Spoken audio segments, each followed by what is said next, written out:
Hey! Welcome to my classroom. I'm just going to run you through briefly what I have been doing with the Authorthink process, and this here is what we use for the seniors. There is a simpler version for the juniors, but from here you can actually tick off different parts of the curriculum as well, and you can actually tick through. As a teacher, it's a lot easier to read this one than just go from the main headings. So my class, we use this all the time. We use it not just for writing, but we use it for our inquiry. We use it for pretty much the whole process. So after I've had a little bit of a blab, you can have a look around, and I've given you examples of when we've done it for writing as well as when we've done it for our inquiry, real life learning, how it all actually fits together, because you don't actually have to use it just for writing. The kids have worked out that we don't always publish. Not everything gets published because we're looking for a quality piece of work. So sometimes we will end up going planning research, we need to just do note taking. So like for example, we've been doing documentaries this term, so we've been sitting and taking notes, researching, planning. So that's just stayed at that part there, and then others that have then gone into the script writing will then take that information from different people and actually go to working copy. Then they'll have an author circle. So we've done an author circle today on one of the scripts, so you can actually see the kids interacting and talking about how they can improve it, what they like about it. And then when Lisa gets back tomorrow, she'll be able to take that information and then re-look at it and try and change it before it even gets to me and my directors, who are the ones that are actually directing our production, before it even gets to our presenters. So that is how one way we've actually done it. So down here on the floor I've got brainstorming. They all start with their brainstorm different colours. This was on the Mufti Day and term 2. So they looked at different ways of doing it. They looked at different activities that they wanted to have. They went through all of this and they wrote down what the purpose was, because that's the thing, I can determine my purpose. They wrote down what the purpose of their Mufti Day was. They can determine my audience. They wrote down who they thought the audience was going to be for. They wrote down what the message was that they wanted to get across, which is that one there. They worked out what kind of medium they wanted to use, which was obviously a Mufti Day. It wasn't actually something that was going to be materialistic. They looked at what their criteria was, one of their criteria, to get a yes from Mr. P, which they finally got in the end. And then they looked at their research. What do they actually need to go and look at? So they followed this procedure here and made sure that what was on that, they could tick it off, and then they flipped through and went off to do whatever else they needed to do. They had to work out how to write an email to Mr. Petrie. They had to work out what questions they wanted to ask him. So all those type of things came under a working copy.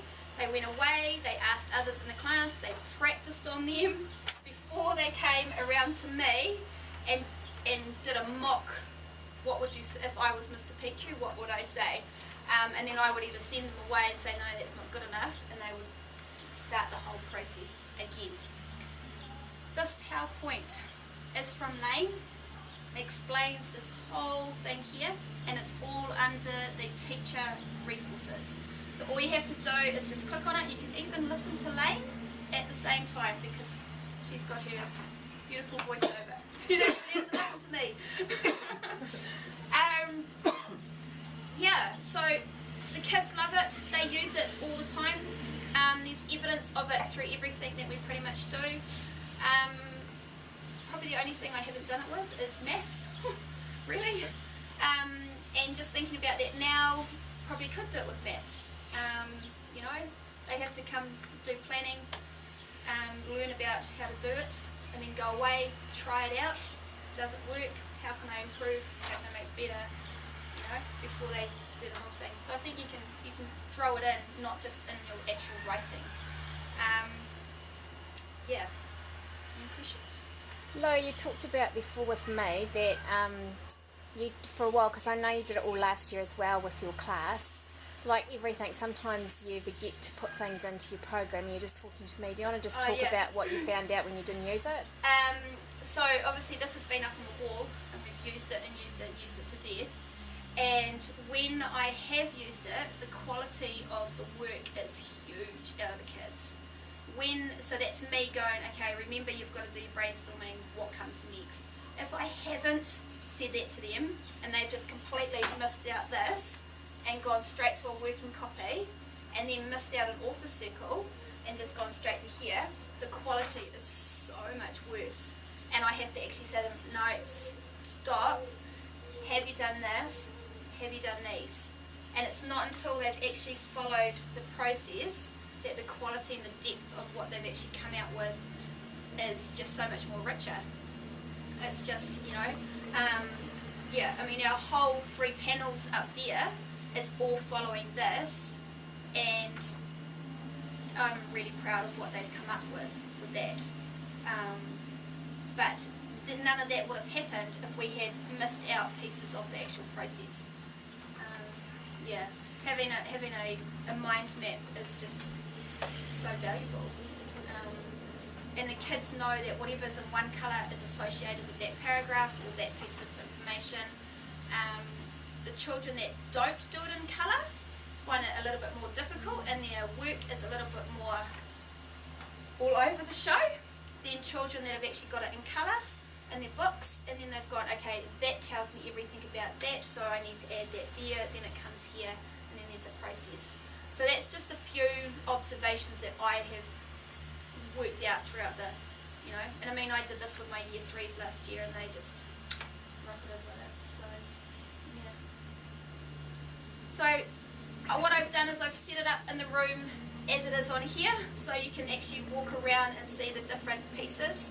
And so I've tried to put bits of work. Obviously when you get to working copy and self-editing these bits, it all kind of merges into one page, because you know that's what it happens.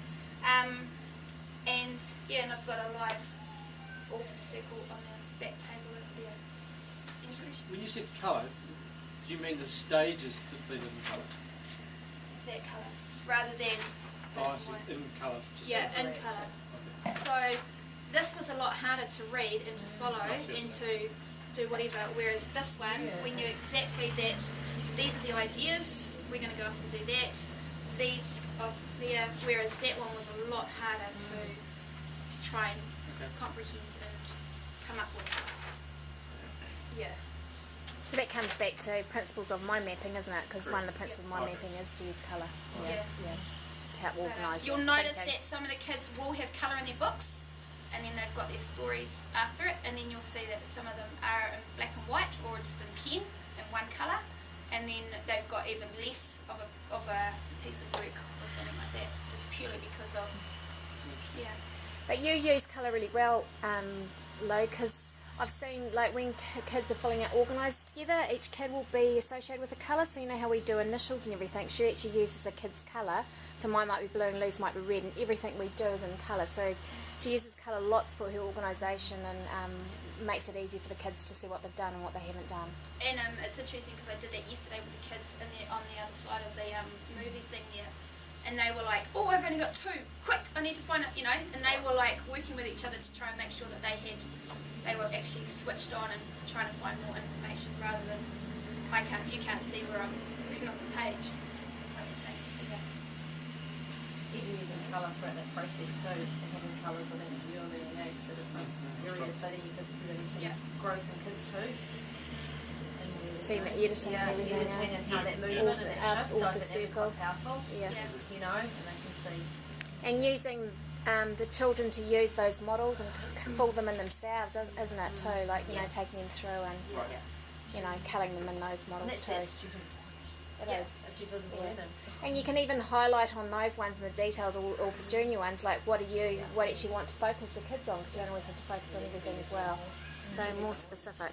So we often will scribble all over this, or like last year I had it up and we had examples for each piece so that the kids could see what it actually looked like, so what they were trying to achieve, and that just stayed up so that they could actually